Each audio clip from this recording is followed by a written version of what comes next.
먼저 뵙게 돼서 반갑고요. 조금 이제 다를 수 있죠. 우리 목사님 하시는 거랑 저랑 하는 거랑. 그래서 좀 이해해 주시고 함께 할 수 있었으면 좋겠습니다. 여쭐게요. 성경 다 가져오셨어요? 펴놓으세요. 성경 구절을 좀 보려고 하니까.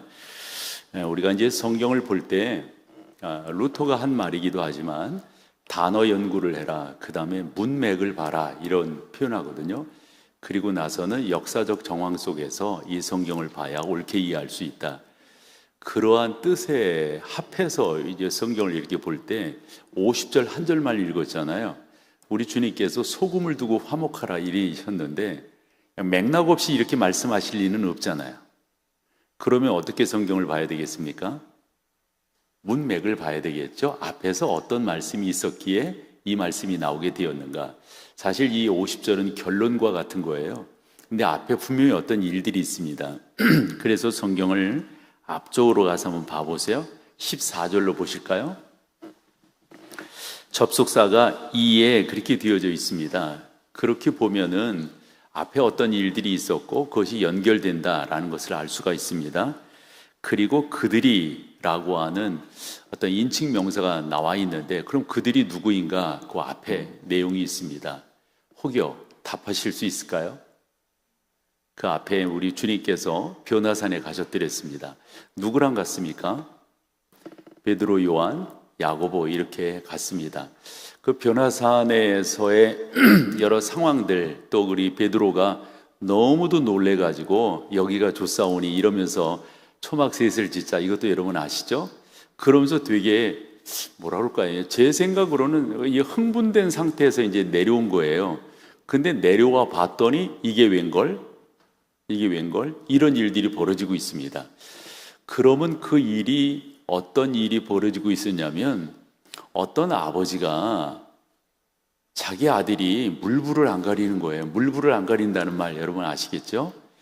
그러면서 진짜 물에도 뛰어들어가고 불에도 뛰어들어가요. 얘를 고쳐보려고 온갖 의사들을 다 찾았을 것 같고요. 그리고 아마 그 약이 된다면, 그 효염이 있다면 그런 약들을 다 찾아. 근데 이게 안 되는 거예요. 그러던 중 소문을 듣기를 예수라고 하는 사람을 만나면 날 수 있다, 이런 얘기를 들은 거예요. 지금처럼 SNS가 발달해 있으면은 예수라고 하는 사람의 얼굴도 알 수 있을 거고 뭐 다 이렇게 알 수 있을 터인데, 그 당시는 물어물어 가잖아요. 저는 시골에서 자랐는데요. 예를 들어서 그 너머 동네에 어떤 일이 벌어졌는지 이쪽에서 누군가가 전해주지 않으면 모른다고요. 저 어렸을 때 심부름도 가보곤 했거든요. 그 심부름 이렇게 갔을 때 잘 몰라요, 여러분. 그러니까 그 시대에 뭐 지금의 생각으로 이랬을 거다 이렇게 추측하시지 말고요. 그 시대로 가는 거예요. 루터가 세 번째 말한 역사적 정황으로 이제 가보는 거예요. 그럴 때 예수님이 누군지 모른다고. 근데 소문은 발 없는 말이 천리 간다고. 그래서 찾아온 거예요. 와서 제자들에게 말을 합니다. 여차지에서 내가 아들을 데리고 왔는데 고쳐주세요. 그랬더니 제자들이 뭐라고 말해요? 당연하지, 고칠 수 있지, 고쳐주겠다, 이런 말합니다. 그런데 안 된 거예요. 안 된 거예요. 아마 또 시도했을 것 같아요. 근데 또 안 된 거예요. 또 시도했을 것 같아요. 이러기를 여러 번 반복을 했는데 결국은 안 됐습니다. 그런데 그 무리 가운데 누가 있었냐면 예루살렘으로부터 내려온 어떤 사람들이 있었어요. 그 사람들은 아마 바리새인이라고 생각되기도 하고요. 서기관들, 그리고 나서 아마 제사장 쪽에서 보낸 사람일 수도 있습니다. 한번 답을 해보세요. 왜 보냈을까요? 왜? 주로 목사님이 나오시니까 이분들은 소리를 크게 하시고, 내가 나오니까 아니 뭐 이렇게 사람을 차별해요? 차별금지법 반대하자고 그렇게 모였는데 진짜 내가 차별을 받네? 답해보세요. 응? 왜 못 고치는 거예요? 우리가 지금 9장을 보고 있지만 그 앞에 6장으로 가보면은 예수님께서 12제자를 파송하시는 장면이 나옵니다. 성경 한번 보실래요? 6장 7절을 한번 펴보세요. 같이 한번 읽어보시죠. 12 제자를 부르사 둘씩 둘씩 보내시며, 그 다음이 중요합니다. 뭐라 하세요? 더러운 귀신을 제어하는 무엇을 주셨다고요? 여러분, 권능이 뭡니까? 권능이. 그래서 나중에 봤더니 제자들이 돌아와서 선교 보고를 하는데 두 가지를 선교 보고합니다. 주님, 놀라운 일이 벌어졌어요. 우리가 나가서 말씀을 증거하니 그 말씀 앞에 사람들이 굴복했습니다. 그리고 우리가 나가서 병자에게 손을 얹음에 귀신 들린 사람들에게 안수함에 낫고 쫓겨갔습니다. 너무 놀라운 일이 벌어졌습니다. 그런 내용이 그 뒤에 나옵니다. 그리고 나서 그 다음 장으로 이렇게 가보시면 우리 주님께서 70인 전도대를 파송하시는 그런 장면들을 우리가 또 볼 수가 있습니다. 어쨌건 제자들이 예수님께서 권능을 주셔가지고 그런 일들을 다 했어요. 그 아버지가 자기 아들 고쳐달라고 이렇게 왔을 때 당연히 고칠 수 있다고 말을 했죠. 그런데 말씀드린 대로 몇 번 했지만 안 되는 거예요. 그때는 됐는데 지금은 왜 안 된 걸까요? 이게 오늘 제가 설교하려고 하는 핵심이에요. 그때는 그래서 됐는데, 이렇게 말씀을 드려도 될 것 같은데, 임직 받을 때는 열심 그런데 1년이 채 못 가더라고요. 그거 왜 그렇게 되는 거예요? 예를 들어서 예수님 만났다, 은혜 받았다 이런 경우들이 있잖아요. 그래서 그렇게 했는데 그게 그렇게 오래 가더냔 말이에요. 그 왜 안 가는 거예요? 전 이 이야기를 좀 오늘 여러분과 좀 나누고 싶어요. 헌신예배 우리 한두 번 드린 거 아니잖아요.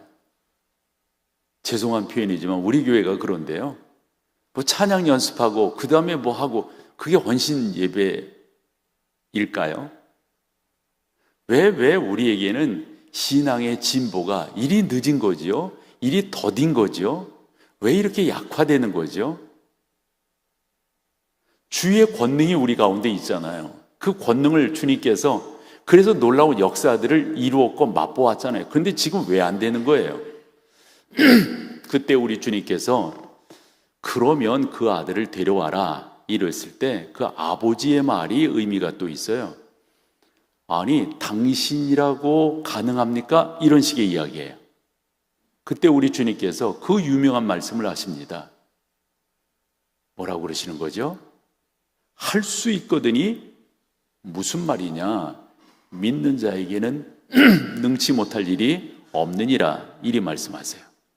그러시고 그 아이를 데려오라 한 다음에 그 아이에게 안수함에 깨끗이 낫습니다. 제자들, 우리가 흔히 말해서 입이 대빨 나왔습니다. 이게 뭐지? 왜 우리는 안 된 거지? 그러면서 풀이 주고, 그러면서 가버나움으로 예수님께서 제자들과 같이 가신 거예요.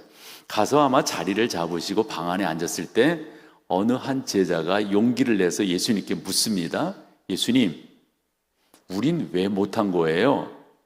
여러분, 이 예수님의 대답이 이 제자들로 하여금 흔한 말로 더 이상 말을 못하게 합니다. 그때 우리 주님께서 뭐라고 말씀하시냐면 여러분 한번 쭉 봐보세요. 29절입니다. 9장 29절 같이 한번 읽어보실래요? 이르시되 기도 외에 다른 것으로는 한 번 더 해보세요. 이르시되 기도 외에 다른 것으로는 이런 종류가 나아갈 수. 자, 또 질문을 해봐야 되겠죠. 그럼 제자들은 기도 안 하고 뭐 했어요? 당연히 기도했겠죠. 근데 왜 안 이루어진 거예요? 우리 주님께서 그리 말씀하세요. 기도 외에는 이런 역사가, 이런 유가 있을 수 없다. 이런 말이에요. 그리고 난 다음에 이제 제자들이 더 이상 말을 못 하는 거죠. 33절로 가보실래요? 33절을 보시면 가버나움에 이르러 집에 계실새 제자들에게 물어 이르시되, 뭐라고 묻습니까? 너희들이 이곳까지 오는데 무슨 이야기들을 많이 하던데 서로 토론하던데, 이 토론이라고 하는 말은 서로 주고받았다 이런 말이잖아요. 근데 그 내용이 뭐냐? 이렇게 물으세요. 그때 아마도 33절과 34절에는 좀 시간의 갭이 있었으리라고 봐요. 금방 대답을 못했을 것 같아요. 그러다가 대답을 아마 했겠죠. 아마 이 대답은 저자 마가가 아마 유추해서 기록을 했다라고 생각을 합니다. 그들이 잠잠하니 말을 못하는 거예요. 뭐 말을 할 수도 없죠. 왜냐하면 그 뒷말을 봐봐요. 34절, 이는 제자들이 뭐로 토론을 했고 예수님께서 물으신 그 물음에 대답할 수 없는 것은, 이는 길에서 뭐라고요? 서로 누가 크냐 하고 쟁론하였음이니라.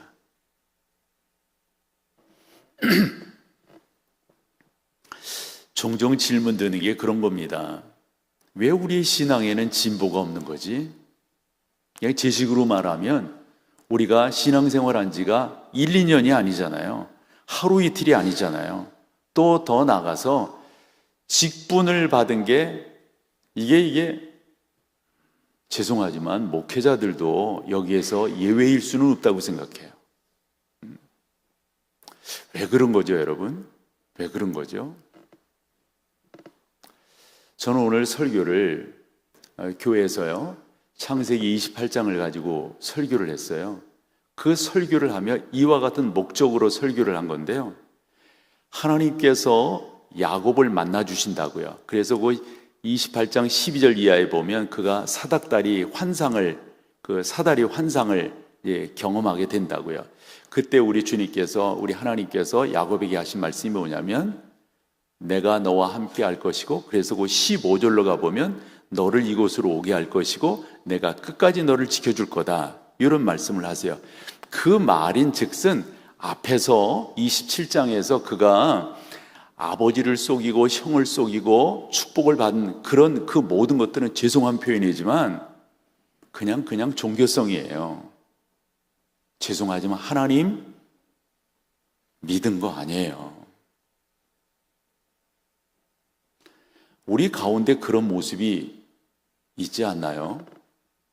제가 뭐 완벽하다는 건 아니지만요, 이 목사로서 교인들을 봤을 때, 참 저분 예수님 믿나? 예수님 만났나? 이런 질문을 던질 만한 분들이 너무 많은 거예요.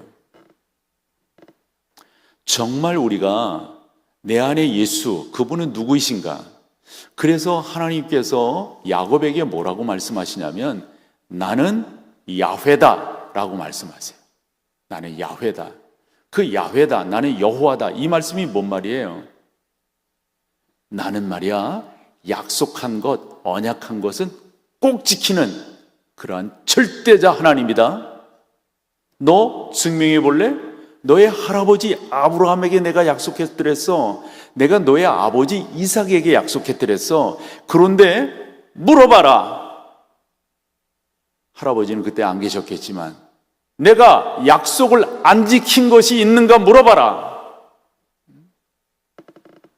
그게 하나님께서 당신을 야곱에게 소개해 주신. 근데 그와 같은 말씀이 성경 계속 우리가 보면 쭉 나오잖아요. 쭉 나온다고요. 그래서 제가 뭐라고 오늘 설교를 가름했냐면, 여러분들에게 하나님께서 약속의 하나님이신 것에 대한 확신이 있으세요? 아니, 어느 정도 시간이 지나셨다고 보면 그 지난 시간 가운데 여러분들의 간증이 있으세요? 여쭤봤어요. 오늘 창세기 28장은 여러분들에게 그와 같은 메시지를 던지고 있습니다.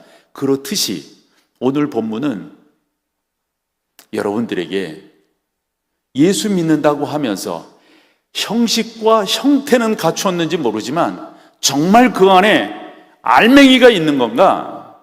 예수 그리스도에 대한 확신이 있는 건가? 나 그분의 자녀야. 나 그분을 믿어. 그분은 나의 구주시고 나는 그분의 백성이야. 그분은 나의 주인이셔. 이런 고백들이 있는가? 헌신예배라고 하는 것은 그런 것들을 한 번 더 확인하는 자리 아닐까요? 그래서 오늘 여러분들이 무슨 어떤 퍼포먼스를 행한다, 이것보다 더 중요한 것은 이 자리까지 오시는 과정, 적어도 헌신 예배를 드리기 위해서 어떠한 기도 준비와 어떤 믿음의 준비와 좋아요. 헌금도 그런 것에 해당할 수가 있겠죠. 제자들을 보면서 안타까운 것은 바로 그런 내용입니다. 앞쪽에서는 그런 것들도 행했어요. 역사를 이루었어요. 근데 여러분, 누가복음 10장에 가보면 70인 전도대를 파송하고 난 다음에 그들도 또한 돌아와가지고 아주 흥분해가지고 예수님에게 보고합니다. 우리에게 이런 일이 있었어요. 이런 일도 벌어졌었어요. 너무너무 막 흔한 말로 자랑스러워하는 거예요. 그때 우리 주님 싸늘하게 그들을 만들어 버리십니다. 뭐라 하셨을까요? 그런 것 가지고 흥분하지 말고, 이제 제가 각색을 하면, 너희의 이름이 하늘나라에 기록된 것으로 기뻐하라. 뭐예요, 여러분?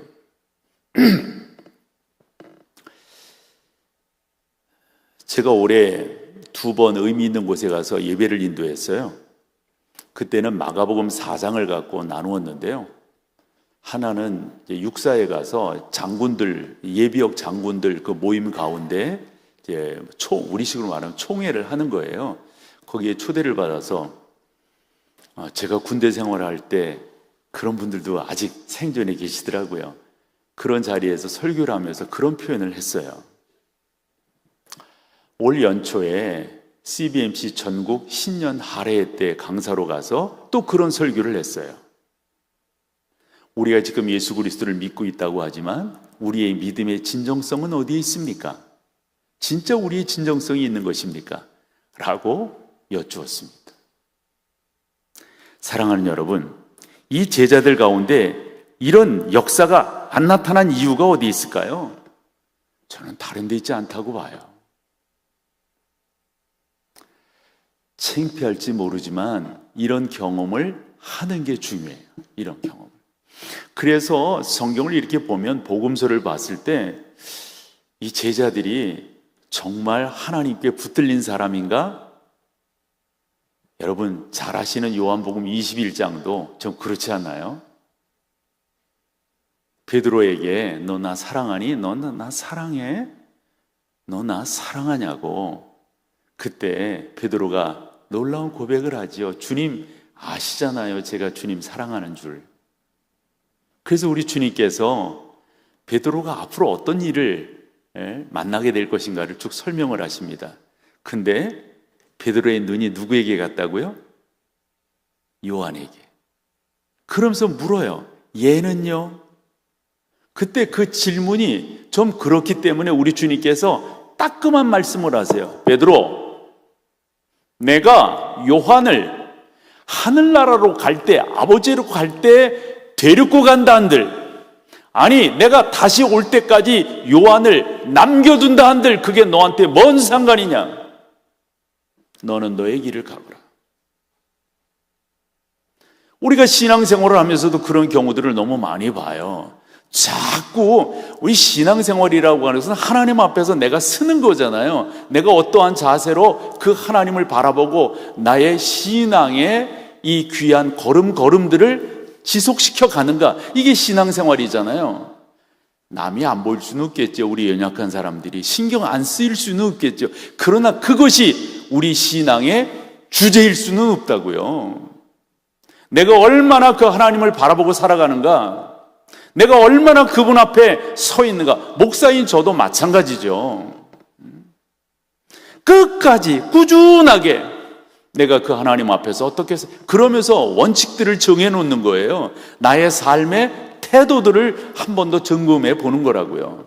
정말 그렇게 잘 나가고 있는가? 어떠세요, 여러분? 질문할 수밖에 없는데 여러분들은 어떠신 거예요? 그러한 질문이 진짜 우리 가운데 퀄리티 있게 나와야 돼요. 퀄리티 있게.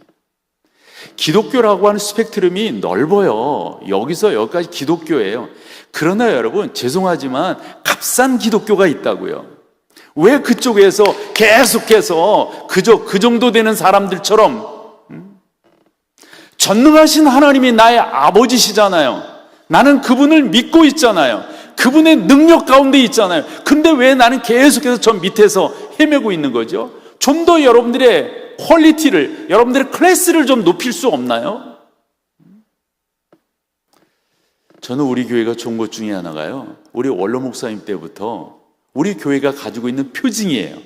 표지라고 말할 수도 있겠죠. 모든 영광은 하나님께, 모든 영광을 하나님께. 그 뒤에다 제가 뭐를 붙인 줄 알아요? 모든 영광은 하나님께.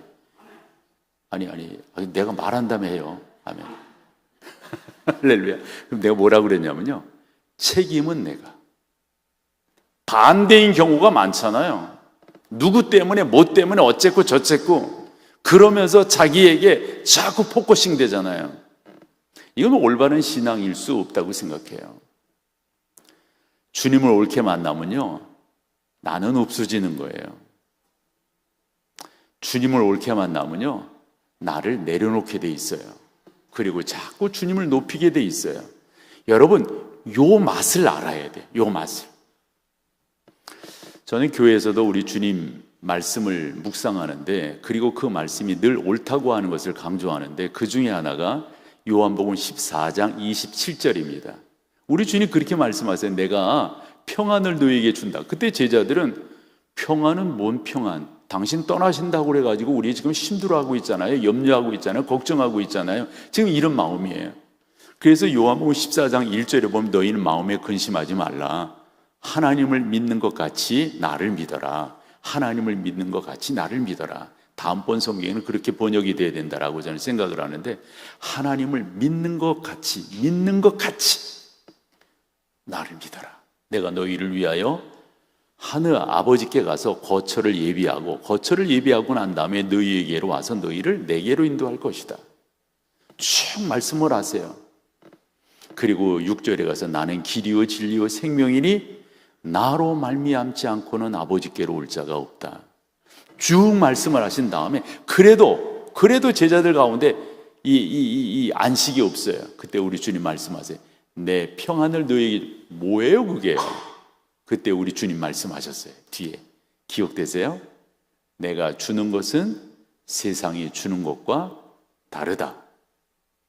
세상은 다 조건적입니다. 죄송해요. 신앙생활을 너무 조건적으로 하는 경우가 많아요. 하나님 저 이렇게 했으니까 이렇게 해주셔야 돼요. 죄송하지만 기독교입니다. 그러나 너무 클래스가 낮아요.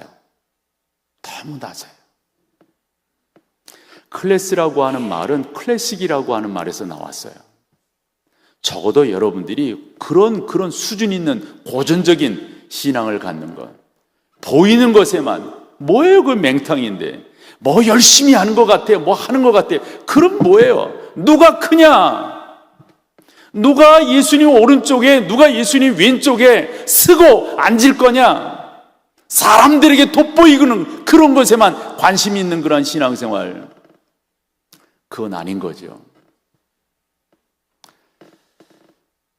교회를 이렇게 바라보면서 저는 종종 교인들에게도 질문하고 교인들에게도 답도 얻어보고 싶은 게, 여러분들 답을 해보시라고요. 기독교의 신뢰도가 왜 떨어지는 거예요? 난 그게 이해가 안 돼요. 그게.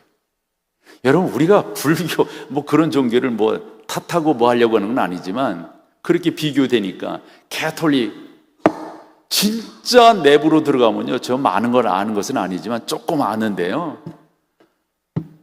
정말 그렇습니다. 그런데 기독교는요, 제가 방송사역을 오래 했는데요, 그 방송사역을 하면서 이게 토론 프로에 사회를 많이 봤어요.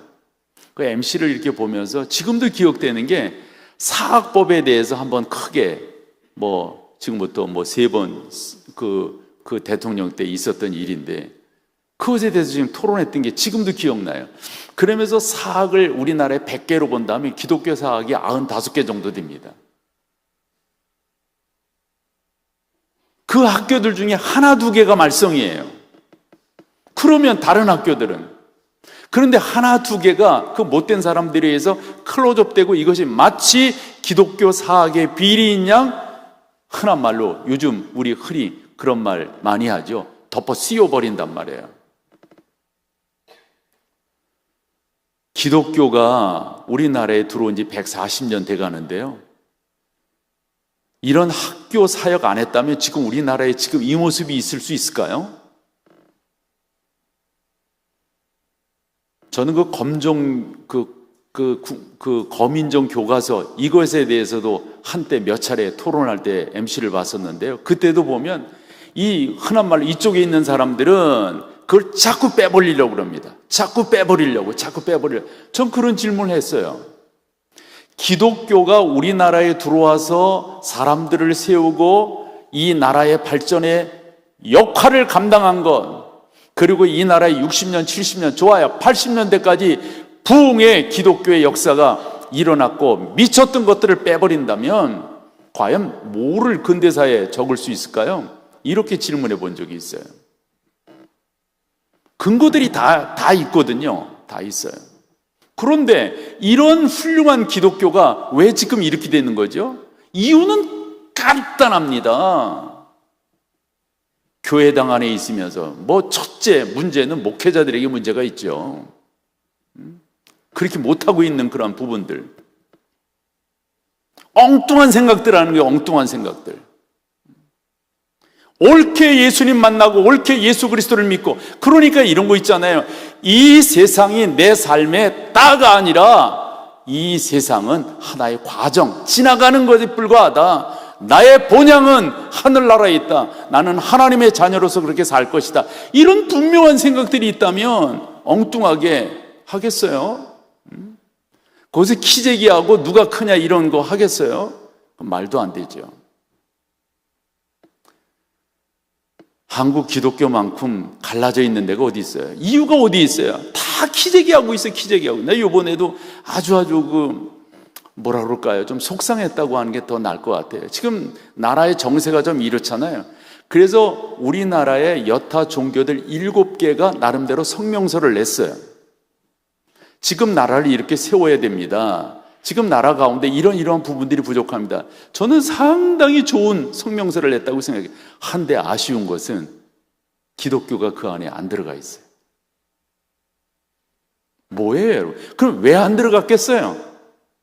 서로 대표라고 그러니까. 그래서 제가 이따 하나 예를 들어볼게요. 여러분 가만히 봐봐요. 기독교만큼 우리 사랑합시다 이런 거 많은 데가, 죄송하지만 여기 파남 장로교회는 그렇지 않으시겠죠. 저는 목동에 살면서 한 5년여 동안 그 한 교회가 그 풍랑을 겪는 것 때문에 목동 전체가, 제가 처음에 목동에 갔을 때는요, 제가 우리 지금 교회에서 24년 차 목회를 하고 있는데요, 그때만 하더라도 영적 분위기가 되게 좋았습니다. 되게 좋았어요. 그런데 그 교회가 풍랑을 겪으면서 한 5년여 동안 흔한 말로 싸우면서 교인들이 이리저리 이합집산되는데, 그래서 제가 교회에서 광고를 했다니까요. 그 교회 성도였던 분들 우리 교회 등록하시면 안 됩니다. 우리 교회 오지 마십시오. 이렇게까지 이야기를 했다니까요. 그러면서 영적인 그 어떤 그 수준이라고 그럴까요? 분위기라고 그럴까요? 이런 것들이 다운 되는데, 이 시대에 맞게끔 아주 그냥, 그래서 저는 목회를 하는 사람이니까 그게 피부적으로 느껴지는 거예요. 이게 뭐지? 이게 왜 싸우는 거지? 어떤 사람이 그런 말을 했다잖아요. 중학생이 그 전철을 이렇게 타고 가다가 아마 다퉜나 봐요. 얼마나 애들이 좀 몹쓸게 그렇게 했으면 그 옆에 있던 어른이 뭐라고 야단쳤다고요? 야, 여기가 교회인 줄 알아? 여기 교회인 줄 아냐고. 아니, 애들 싸우는 거랑 교회랑 뭔 상관이야. 그러니까 그렇게 인식이 되고 있는 거예요. 그렇게. 우리 잘 믿어요. 우리 잘 믿어보자고요. 목사인 저희도 아마 우리 홍 목사님 작은 고추가 매운 거예요. 저분이 잘하실 거예요. 저도 잘할게요. 저도 잘하고. 저는 그냥 살아가면서 간단해요. 저의 삶의 태도는. 저희 아이들이 어디 가서 우리 아버지 이름 석자를 댔을 때 욕먹지 않는 목사가 되는 거예요. 욕먹지 않는 목사가 되는 거. 저는 삶이 단순합니다. 간단합니다.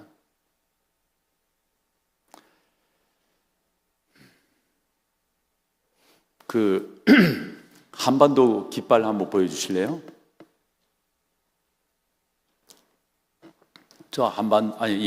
이 한반도 깃발이 여러분 언제 처음 등장했는 줄 아세요? 이 한반도 깃발이 처음 등장한 것은 92년도 일본 지바에서 있었던 세계 탁구 선수권 대회에서 저 깃발이 등장을 했습니다. 저렇게 등장한 데에는 북한의 이분희 선수, 그리고 남쪽에는 현정화 선수가 복식조로 나가서, 그래서 이것이 하나의 단초가 된 거예요. 그래서 뭐 여러 번 왕래하고 그러면서 또 그래 대표팀 이렇게 보내면서 하나다 이렇게 했단 말이에요. 지금 저 라켓 들고 있는 저 자매가 현정화 선수고요. 그 옆에 있는 이분희 선수거든요. 저 때 얼마나 응원 많이 했어요. 얼마나 많이. 우리는 하나다. 저도 평양을 가봤지만 평양 갔을 때도 얼마나 환영을 하는지, 환영하는 그것이 우리가 하나다는 거예요. 우리 한민족이라는 거예요. 그런데 여러분 생각해 보세요. 그때 저 탁구 했을 때 그 세 번째 사진을 보면 우승을 했거든요. 그때 얼마나 칭찬. 그래서 양국 국기는 아니고 한반도 기가 올라가고 그랬잖아요. 그럼 우리는 하나다. 뭐 남북으로, 저는 좀 방송 쪽에 조금 아는 게 있으니까 보면은 남북이 방송 쪽으로도 하나가 되려고 얼마나 많은 교류들이 있었는지 몰라요. 그런데 여러분 지금 우리 하나입니까? 하나이냐고요. 왜 깨지는 거예요? 왜 깨지는 거예요? 네 번째 사진 보여주실래요? 이 사진은 지금도 진행되고 있는데 제가 초기 때 MC를 봤었어요. CTS에서 하는 한국교회를 논하다라고 하는 프로그램입니다.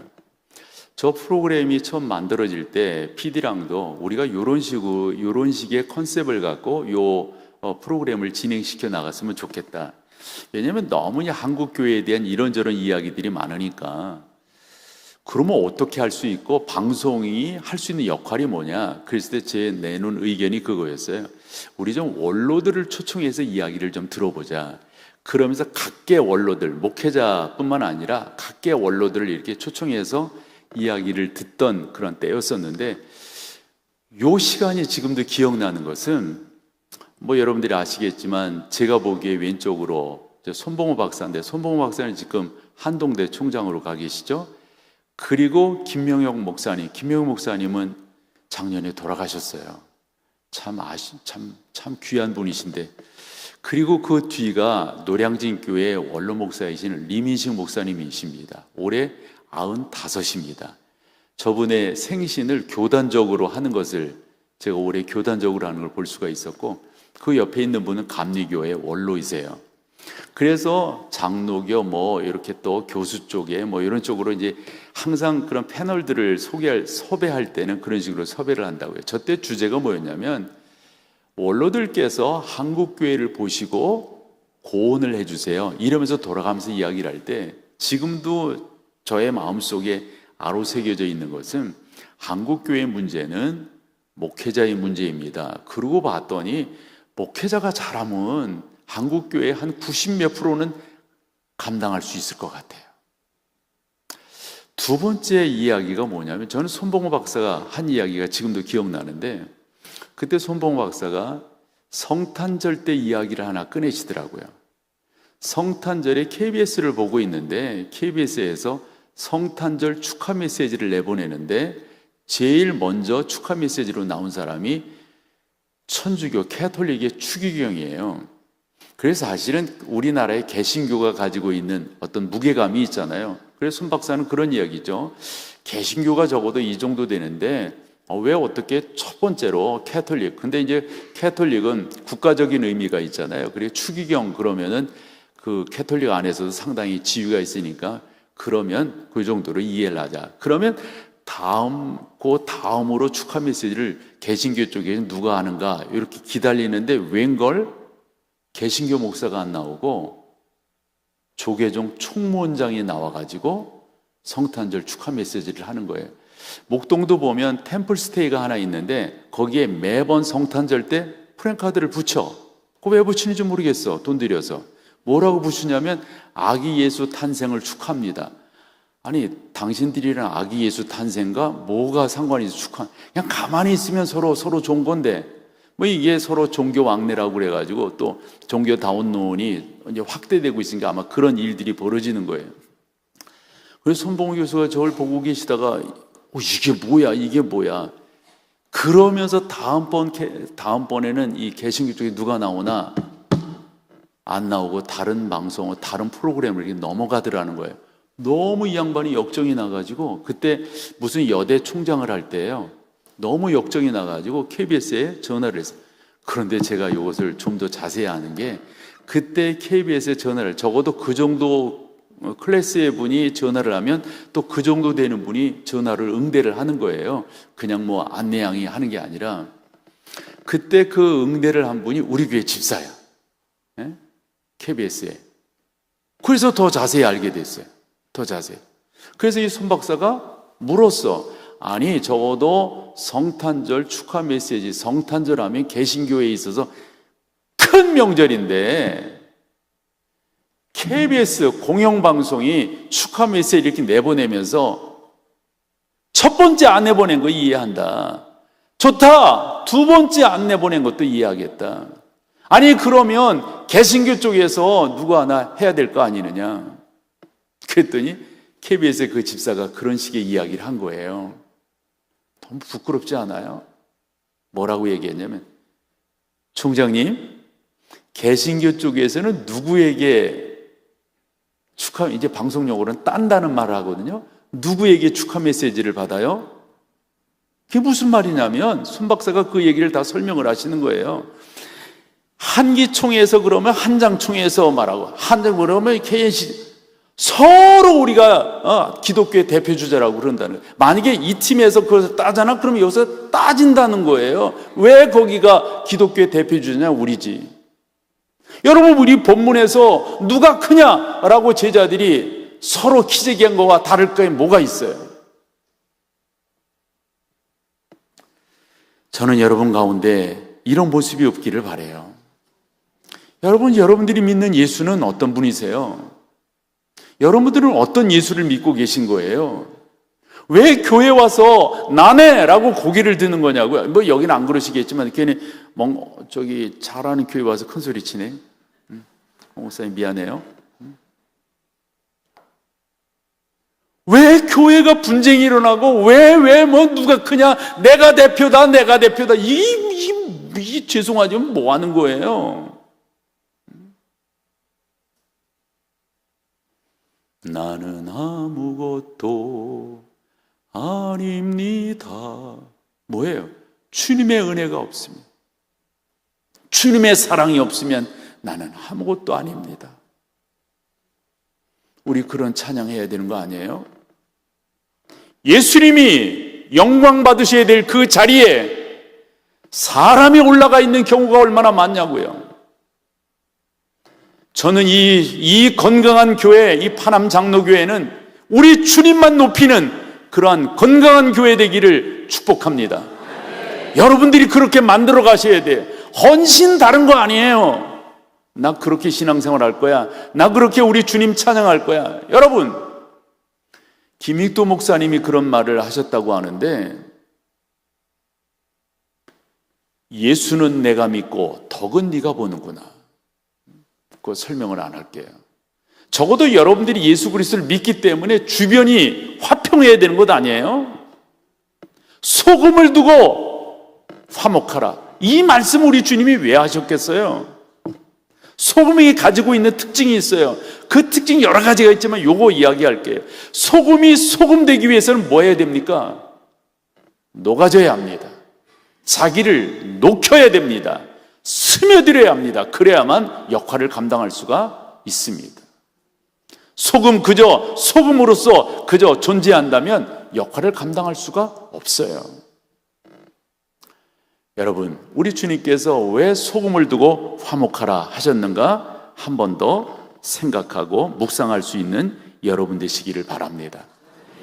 진실성이 담보되지 않는다면 그건 아닌 거예요. 꼭 그렇게 주의 은혜 가운데 옳게 승리함으로 나아가는 귀한 여러분들 다 되시기를 축복합니다. 제가 기도는 이따